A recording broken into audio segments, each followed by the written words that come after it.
Muy buenos días. En el video de hoy te voy a compartir trucos, hábitos, tecnologías y modificaciones que puedes hacer en tu casa para tener un ahorro energético real. Y el objetivo principal de este video es darte herramientas para que no pases frío en tu casa, que tengas un ahorro energético y que no tires tu dinero a la basura. Realmente, al finalizar este video, seguramente tengas un ahorro considerable en tus facturas de electricidad, de gas o incluso también puede ser en el consumo de leña. Sea cual sea el caso, te aseguro que vas a tener un ahorro energético y tu billetera te lo va a agradecer. Resulta que el mayor porcentaje de consumo que tenemos en nuestra vivienda se enfoca principalmente en lo que es calefacción y en calentar agua. Así que si logramos resolver estos dos ítems, vamos a tener un ahorro en energía muy importante y, como dije, por supuesto, también un ahorro económico muy considerable. Así que vamos en principio con las cosas que podemos hacer en la vivienda para no pasar frío en el invierno. Y para empezar a hablar de eficiencia en la vivienda, tendríamos que hablar de diseño bioclimático o arquitectura bioclimática, pero no es el objetivo de este video. Como dije, la idea es poder compartir trucos, hábitos, tecnologías y modificaciones que podemos hacer en nuestro hogar sin tener que hablar de un gran diseño bioclimático y cosas que realmente hay que pensarlas de antemano. Al mismo tiempo sé que mucha gente me ve desde lugares donde los ambientes ya están construidos, desde edificios, desde casas alrededor, y establecer y empezar a hablar de un diseño bioclimático, arquitectura bioclimática puede sonar un poco como a utopía para mucha gente. Hoy quiero ser concreto y darte herramientas para que tengas un ahorro energético real y que puedas ahorrar dinero. Punto. Como dije en un principio, la mayor parte del consumo se va en calentar el agua y al mismo tiempo en calefacción. Así que ahora hablemos un poquitito de la parte de calentar el agua. Hoy en día mucha gente en sus casas tiene termotanques. Estamos hablando de estos tanques que tienen el agua adentro como una capa aislante y que se puede calentar mediante gas o electricidad. En el caso de que tengan un termotanque que utilice gas, no vamos a poder hacer estos trucos que te voy a decir a continuación porque tienen una llama que es permanente, que es el piloto, para que después se encienda como el mechero y estas cuestiones. Pero si tenés un termotanque eléctrico, sí podrías hacer algunas modificaciones muy leves. El más simple de todos es apagarlo durante la noche o en muchos casos resulta que por tu movimiento, por cómo se maneja tu familia o porque vivís solo o sola en tu casa, estamos hablando de que no hace falta que el termotanque esté encendido todo el día. Así que con una simple teclita o simplemente desenchufándolo en los momentos que no lo querés usar y enchufándolo al menos una hora antes de necesitar agua caliente, ahí sí te puedo asegurar que el ahorro puede ser enorme. ¿Por qué? Porque en muchos casos te van a decir, no lo desenchufes, no hace falta porque el agua se mantiene caliente adentro. Y todo depende, acá entra el depende si se mantiene caliente. Si el termotanque no es de muy buena calidad, no se va a mantener caliente y realmente uno los toca y están calientes por fuera. Una buena forma de saber si tu termotanque es eficiente es dejarlo que se caliente al máximo y tocarlo. Si está caliente, estás teniendo una pérdida energética que se está yendo por calor a la nada. Y muchas veces esos termotanques están en cuartitos aparte del lugar donde nosotros habitamos. Si es a gas, por supuesto, muchísimo más recomendado que esté lejos de nosotros. Pero al mismo tiempo sucede que estos termotanques pueden estar en algunos casos instalados a la intemperie. Lo he visto. Y esto tiene un derroche energético que realmente es letal para tu bolsillo. Así que por favor, si lo tenés en exteriores, meterlo adentro y en un lugar que esté como más calentito y ventilado siempre va a ser importante. Así que sí, desenchufarlo te va a servir y mucho más si sos de los hábitos de no tener que estar todo el tiempo con el agua caliente disponible.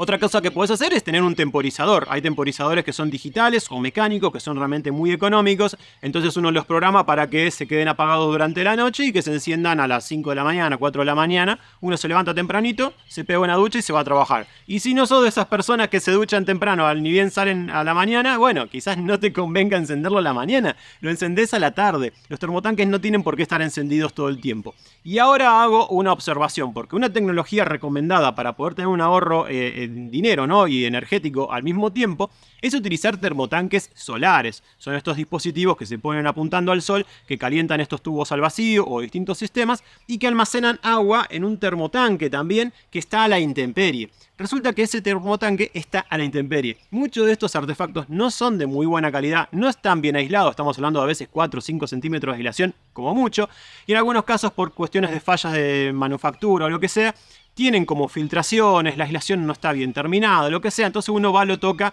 y está caliente. Ahora, no pasa nada porque vos estás utilizando la energía del sol, se calienta el agua y si se enfría no te importa porque cuando sale el sol de nuevo sí se va a calentar de nuevo. Pero sucede que muchos de estos termotanques tienen una resistencia. Esta resistencia es la misma que usa el termotanque eléctrico. Y si vos tenés un termotanque que tiene una resistencia eléctrica y está afuera, el frío lo va a fatigar a la noche, no va a aguantar, o sea, el elemento aislante va a estar fatigado, no va a dar suficiente aislación como uno quisiera. y va a empezar a calentar el agua durante la noche. Entonces tenés un artefacto ecológico en el techo de tu casa o donde sea que te está consumiendo mucha energía. Entonces, en tal caso, recomiendo no utilizar la resistencia de estos artefactos o poner algún dispositivo que los apague directamente durante la noche, porque no tiene ningún sentido calentar el agua cuando estamos durmiendo. En algunos casos sí, pero yo te los voy a contar a continuación. Y en tal caso tener otro termotanque que esté dentro de la vivienda y que esté en un ambiente que esté controlado y que no pierda tanta temperatura. Así que ahí sí, el ahorro puede ser tremendo y esto realmente quizás sea una noticia catastrófica para mucha gente que dice: pero yo me compré el termotanque solar porque era ecológico y le puse la resistencia y yo me parecía que estaba gastando energía de más. Se te está yendo con el termotanque solar. Así que las resistencias eléctricas, los termotanques solares, en lo posible, desactivarlas.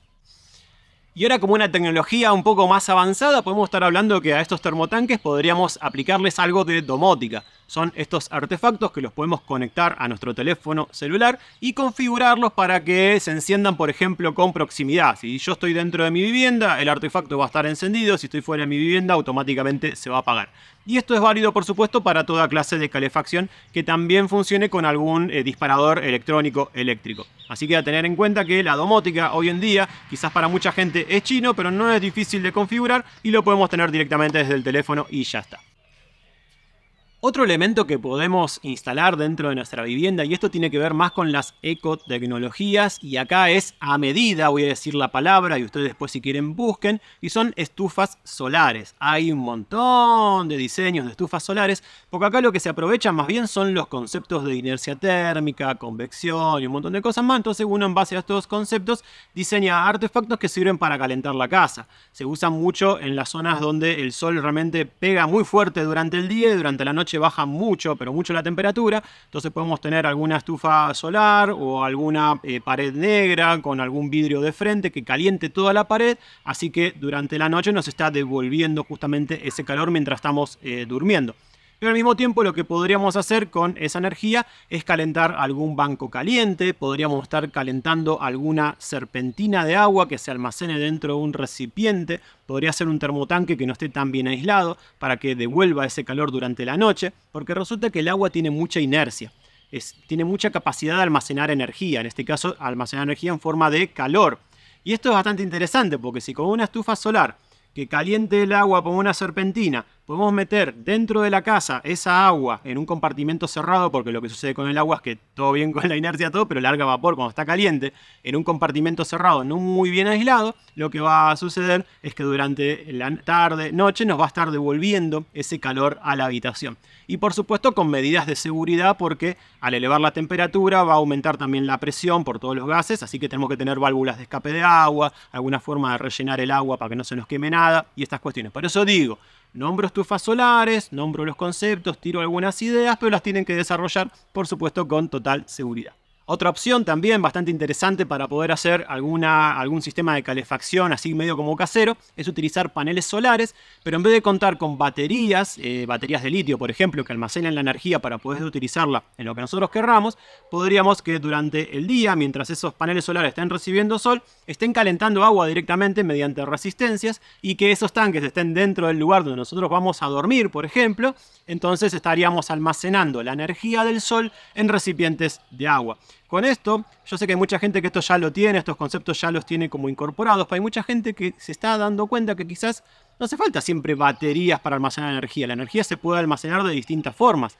Podemos almacenar como agua caliente, podemos almacenarla subiendo agua a una loma o a un cerro, lo que sea, y que durante la noche baje y funcione algún motor hidráulico. O sea, podríamos realmente almacenarla de muchas formas distintas. Es por eso que acá aparecen temas como muy creativos que tienen que ver con la rama de ecotecnologías de la permacultura, que es muy interesante también, que los invito a investigar porque realmente las aplicaciones son infinitas y todo realmente es muy divertido. Al menos ya diseñarlo, el hecho de diseñarlo ya es divertido.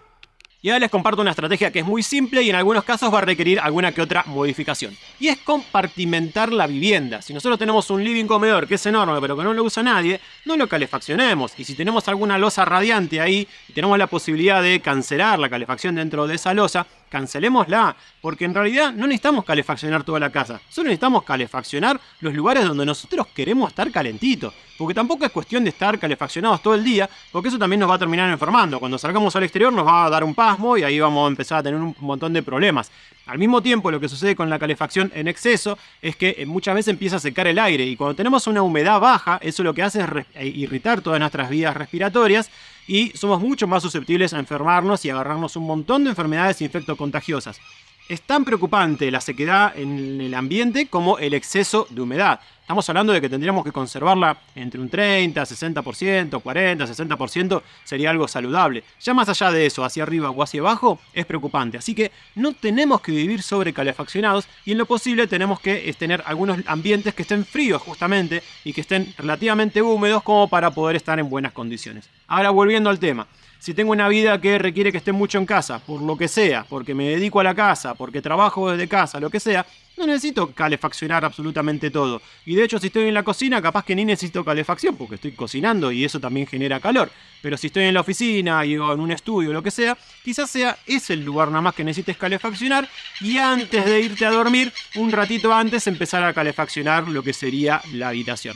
Entonces, pensar en sectorizar la casa son estrategias inteligentes y que tienen que ver también con el diseño bioclimático para poder tener un ahorro energético importante. Otro elemento importante que tenemos que cuidar es el tema de los chifletes, los huecos, las aberturas por las cuales tenemos quizás un aire así tremendo, y empezar a sellar estos lugares. Esto no significa cortar toda la ventilación dentro de la vivienda, no, para nada. Significa que de los lugares que nosotros no queremos que ingrese frío, poder poner algunos burletes, algunas mantas, terminar de construir, revocar o lo que sea para que no nos ingrese el viento por ahí o el aire, y tener algunos sectores donde sí ingrese el aire fresco desde afuera y que salga por algún lugar. La ventilación es muy importante, porque si no, lo que sucede es que empezamos a estar en ambientes que son como viciados. Y es acá donde aparece una tecnología que es bastante interesante también, y tiene que ver con el intercambiador de calor, que en muchos países ya se aplica y en muchos lugares es tipo chino básico, no se entiende nada de lo que se está diciendo. Discúlpenme los que sepan hablar chino, pero no sería el caso. Estamos hablando de que son artefactos por el cual el aire caliente sale de la vivienda y el aire frío que ingresa desde afuera tiene un roce a través de alguna membrana, algún metal, lo que sea, tiene un roce, y esto lo que hace es un intercambio de frío-calor. Entonces, el aire que sale no sale tan caliente y el aire que ingresa no ingresa tan frío, pero siempre es aire nuevo, con oxígeno y ya no tan viciado como es el que nosotros estamos cocinando, respirando, haciendo actividad física, lo que sea, dentro de la vivienda. Así que los intercambiadores de calor son muy interesantes también a la hora de plantearse una ventilación. Y si no, importante, ventilar la casa. De día, ventilamos la casa, abrimos todo, que se cambie el aire, y eso nos va a ayudar a descansar mejor también. Y otro intercambiador que podemos usar es que sigas viendo el video y que de paso dejes tu like, te suscribas al canal, que es totalmente gratuito, porque si llegaste a esta altura del video es porque es un tema que realmente es muy interesante, muy apasionante y seguramente lo estás disfrutando muchísimo. Ahora sí, seguimos. Una de las tecnologías que podemos usar es el doble vidrio hermético, más conocido como DVH. Esto realmente es una solución bastante interesante para poder tener aberturas en lo posible que den hacia el sol, que permitan ingresar de cierta forma los rayos solares, pero que nos mantengan aislados de las condiciones climáticas externas.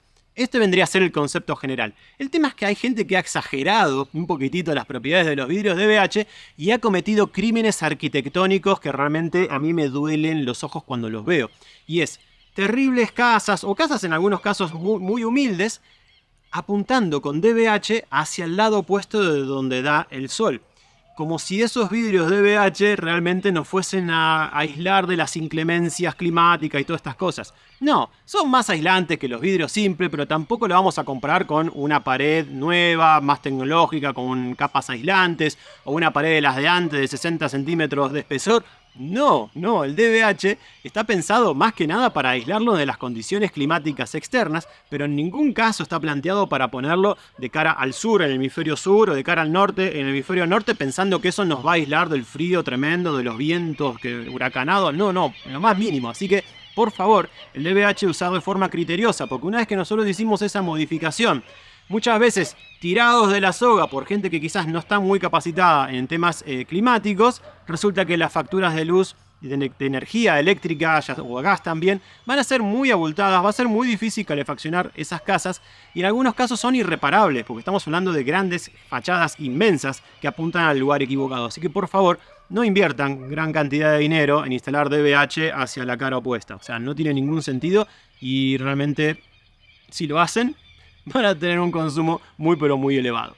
Ahora, siguiendo con el aislamiento, podemos hablar también de lo que son las puertas y las ventanas. Existen hoy en día muchas puertas y ventanas que son más bien tecnológicas. Cuando me refiero a tecnológicas, estoy hablando de que tienen tecnología aplicada que las hacen más eficientes, sea lo que sea que nombre como tecnológico.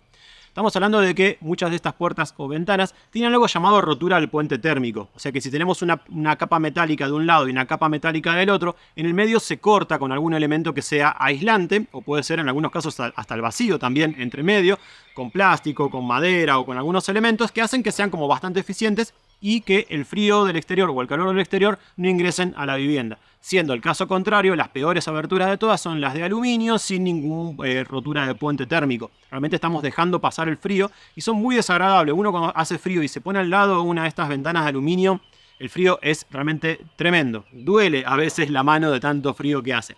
Si queremos opciones económicas y no estamos hablando de decir no, las que tienen rotura de puente térmico son más caras, bueno, aberturas que sean de madera, en el caso de que requieran un vidrio, si están apuntadas al lado opuesto al sol, pequeñito en lo posible, con DVH, y si no requieren ningún vidrio y son puertas muy finitas o ventanas muy finitas, podemos aislarlas, podemos poner una capa de fenólico del lado interno con lana de roca y ya está, nos queda como si fuese un panel acústico en algunos casos, que es muy hermético y ayuda a que no ingrese el frío desde afuera. Así que aislar las puertas y las ventanas siempre nos va a ayudar a tener un ahorro energético. Otro elemento que podemos utilizar con las puertas o las ventanas, en el caso de que tengan vidrios, es utilizar cortinas. Las cortinas, en lo posible, si son cortinas térmicas o algunas persianas térmicas o cortinas que son más bien de una tela gruesa, pesada, también nos van a ayudar a conservar la temperatura dentro de la vivienda. Por ejemplo, de día podemos dejar ingresar el sol, eso va a calentar absolutamente todo lo que toque, y durante la noche cerramos con cortinas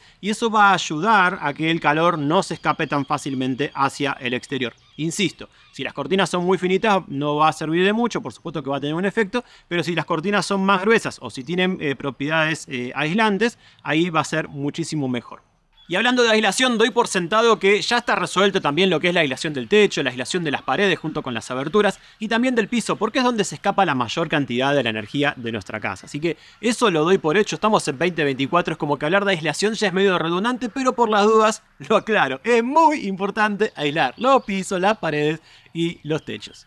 Otra opción muy importante y tiene que ver con el diseño de la vivienda es contar con un vestíbulo. Vendría a ser esta sala pequeña antes de ingresar a la vivienda. Esto se utiliza muchísimo en climas muy fríos y principalmente también por el tema del viento, porque si uno abre la puerta cuando hace mucho viento, ingresa todo el viento frío al interior de la vivienda, local, comercial, lo que sea, y eso por supuesto que nos va a significar perder muchas calorías dentro de la vivienda. Así que el vestíbulo lo que hace es abrimos una puerta, cerramos la puerta, nos cambiamos ahí, al mismo tiempo sirve para mantener la casa más higiénica, porque nos sacamos el calzado que quizás está embarrado, la ropa mojada, toda la ropa la dejamos ahí, incluso podemos tener un canasto para después llevar al lavarropa o lo que sea, y después ingresamos a la casa ya descalzo, con pantufla, con el calzado que ustedes quieran y con la ropa limpia. Así que el vestíbulo no solo nos ayuda a mantener la temperatura dentro de la vivienda, esto también sirve por supuesto también para el verano cuando hace calor, sino también nos ayuda a tener la casa más limpia. Así que un diseño con vestíbulo siempre es muy buena idea.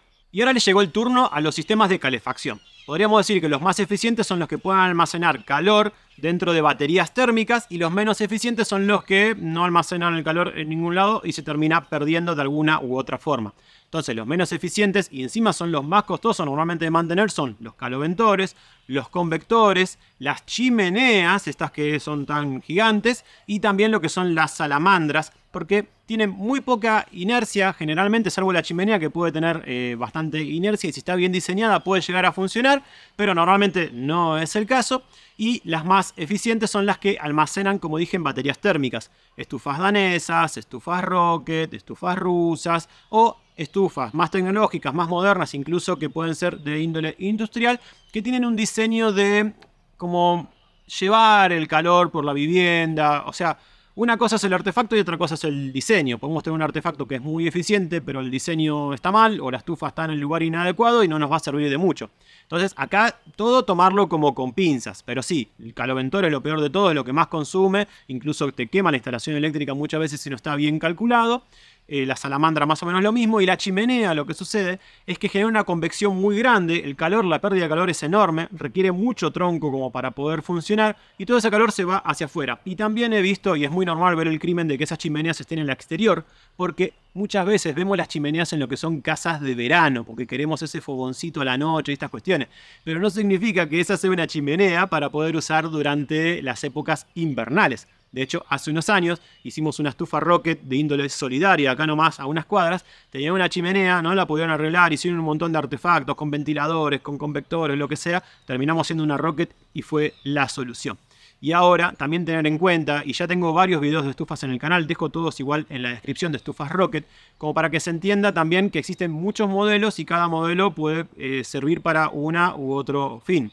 Si vivimos en zonas que son muy frías, son lugares donde normalmente dejamos la estufa prendida todo el año y constantemente le estamos poniendo madera. Pero en mi caso, donde a la mañana hace frío y durante el día no necesito la estufa, necesito alguna estufa que me comparta calor de forma más rápida. Y es por eso que se usa la Rocket, que tiene algunas partes metálicas que me entregan calor de forma inmediata y que al mismo tiempo el excedente se termina almacenando en una batería térmica. Así que son sistemas mixtos entre lo que sería una salamandra y lo que sería una estufa de inercia plena. Pero bueno, es un tema muy interesante, lo comento porque mucha gente no tiene ni idea y es una forma de poder ahorrar energía y por supuesto mucho dinero, porque con la chimenea se te va el calor, toda la plata se te va por la chimenea y con la salamandra pasa algo más o menos parecido. Y me gustaría aclarar algunos temitas importantes. Por ejemplo, cuando hablo de electrodomésticos siempre voy a recomendar que sean electrodomésticos, en este caso para calentar agua o calefaccionar o lo que sea, que tengan como determinada eficiencia, ¿no? Que esto lo podemos ver en las etiquetas que dice D, C, B, A, bueno, hay un montón, le van agregando más cada vez que van aumentando en la eficiencia.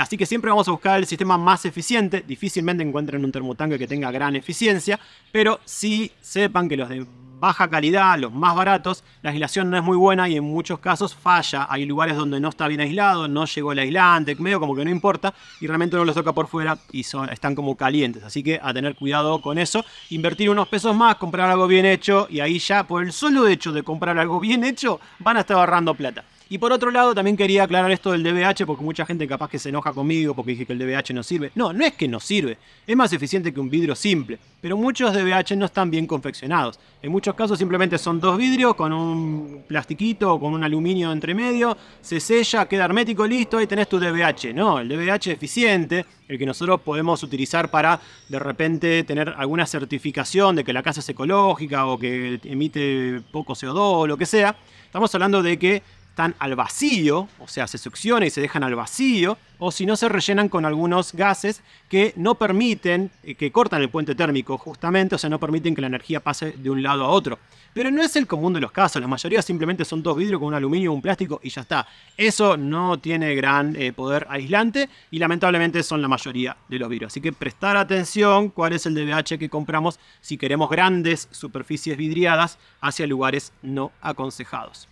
Y ahora para terminar el video me gustaría compartirles algunos ítems más que pueden poner en práctica y son muy simples y tienen que ver con el tema de la cama, no pasar frío en la noche, el tema de la ropa y algunas cuestiones más. En principio, lo que es la vestimenta, siempre tratar de vestirse como por capas, ¿no? Una remera técnica abajo o una de lana de merino o lo que sea, algo que permita que la humedad traspase, que no se nos quede pegada al cuerpo porque eso nos va a terminar enfriando mucho más si estamos haciendo actividad física al exterior y de hecho nos podemos enfermar. Así que utilizar ropa técnica y apropiada para el trabajo que vamos a realizar siempre va a estar recomendado. Y en lo que es la cama, lo mismo. Más que nada, abrigarse como si fuese una cebolla y por capas. Es importante también cuando hace mucho frío, y son cosas que yo hice durante muchos años, es poder calentar la cama, sea con un secador de pelo, con una bolsa de agua caliente, con un ladrillo. Advertencia con esto que dije, bolsa de agua caliente, puede ser una botella de agua caliente o ladrillo. Atención. Las bolsas de agua caliente, hay que ver un tutorial cómo llenarlas. Hay que llenarlas al 70%, no calentar mucho el agua y estas cuestiones, porque si no se van a terminar hinchando y se pueden reventar. Con las botellas puede pasar algo parecido, o sea, no llenarlas al tope. Y con el tema de los ladrillos, también tener en cuenta que no hay que calentarlo hasta que queden al rojo vivo. En lo posible tendría que ser refractario para que mantenga más la temperatura. Envolverlo en trapos que no sean sintéticos y al mismo tiempo tener cuidado de que eso esté bien aislado al momento de ponerlo en la cama y que las sábanas y todos los cobertores no sean muy sintéticos, porque eso puede generar una combustión incompleta que genera gases pero que no genera la llama, y esto por supuesto puede empezar a largar humo directamente y nos podemos desvivir mientras dormimos por estas cuestiones. Y era algo que me toca en mi historia personal, y es el tema de que en nuestro caso, nuestra abuela sufrió de Alzheimer durante muchos años, así que en el caso de que tengamos alguna persona que históricamente aplicó este truco del calentar el ladrillo y ponerlo en trapito, son cosas que no se van a perder incluso aunque estén en esta condición. Así que invito a la familia a que acompañe a quitar ese hábito, porque se puede calentar de más, uno puede como tener algunos aspectos de descuido al momento de poner el ladrillo en la cama, y eso por supuesto puede derivar en accidentes que son totalmente evitables. Así que a tener en cuenta en estas situaciones particulares, que a veces hay falta de cuidado, de prestar atención a los adultos mayores, y en el caso de que lo quieran aplicar, bueno, aplíquenlo por supuesto como dije, no calentar al exceso, utilizando trapos más bien que no entren en combustión y mucho menos que empiecen a largar humo y estas cuestiones. Así que más allá de que sean trucos de toda la vida, tienen sus trucos dentro de los trucos. Bien, esto me parece importante de compartir. Y por último, sobre la ropa de cama, que es muy importante, como dije, más que nada por capas, pero nunca un acolchado súper abrigado, porque cuando tengamos calor nos lo vamos a sacar y nos vamos a morir de frío en el exterior, porque hay algo importante: la temperatura óptima para poder irnos a dormir. No estamos hablando de 26, 28 grados y hace calor, no. Lo ideal sería hablar de 15 grados, ojalá pudiésemos dormir a 15, 14 grados, o sea, con frío, eso es importante, hasta una temperatura de 17, 18 grados. No tenemos que estar durmiendo con 23 grados, 24 grados, ni nada de eso. Es importante también el frío para poder tener un buen descanso. Es sumamente importante, de hecho. Y por último, quiero hacer hincapié en la alimentación. Si nosotros tenemos una alimentación que es mala, básicamente, si nos la pasamos comiendo harina, si estamos hablando de todo el tiempo consumiendo carbohidratos simples, azúcar y estas cuestiones, vamos a tener como un cansancio generalizado, vamos a comer, de repente vamos a empezar a sentir frío, vamos a estar como entumecidos. Lo ideal cuando hace frío es consumir grasas saludables y proteínas, así que como un plato que les puedo recomendar espectacular para el invierno, y acá casi todos estén de acuerdo, salvo los que no coman legumbres, es el guiso de lentejas. El guiso de lentejas realmente es maravilloso, es un plato realmente muy completo y que es ATP. O sea, a todos pueden comer un guiso de lentejas, o al menos la gran mayoría que quiera consumirlo. Es riquísimo, es muy saludable. Entonces buscar esto, alimentos que sean altos en grasas saludables, en proteínas, y tratar de sacarnos de encima estos carbohidratos simples que, en serio, empezamos a tener resistencia a la insulina, nos empieza a bajar la temperatura corporal, estamos cansados todo el día, no entendemos por qué, son las harinas. ¿Y por qué esto también? Porque para no pasar frío necesitamos que nuestro cuerpo esté bien, tenemos que estar en movimiento, tenemos que tener buena circulación, tenemos que estar activos, porque nuestro cuerpo se calienta justamente con la sangre también. Si nosotros tenemos una buena circulación, vamos a tener el cuerpo como más calentito. Y si nosotros tenemos una mala circulación, lo que empezamos a experimentar son pies fríos, dedos fríos. Cosas que también vienen con la edad y son normales. Pero si nosotros ayudamos al cuerpo, le damos un empujoncito comiendo mejor, vamos a estar mucho mejor. Así que esos fueron los trucos, hábitos, modificaciones, tecnologías que podemos empezar a implementar para ahorrar energía, para ahorrar mucho dinero y al mismo tiempo también para cuidar al medio ambiente, porque toda la energía que terminamos consumiendo de alguna forma u otra es parte del entorno. O sea, nosotros quemamos combustibles fósiles, hacemos turbinas eólicas, paneles solares, lo que sea, pero todo eso también requiere de industria para poder ser instalado y funcionado y mantenido y rehecho por eones, eones, eones. Así que a tener en cuenta esto, que me parece muy importante, que ahorrar energía no solo es ahorrar dinero, sino también cuidar el medio ambiente. Así que no mucho más que decir, espero que te haya servido este video, seguramente te lo dejaste tipo podcast ahí porque fue bastante largo, pero podrás entender que no lo podía hacer más corto. Así que a continuación lo que voy a hacer es dejarte acá un botoncito para que te puedas suscribir al canal. Te recuerdo que es totalmente gratuito y a mí realmente me ayuda mucho. Y acá te voy a dejar una lista de videos que YouTube me dice que seguramente te van a gustar y servir un montón. Un fuerte abrazo y hasta el próximo video. Chao, chao.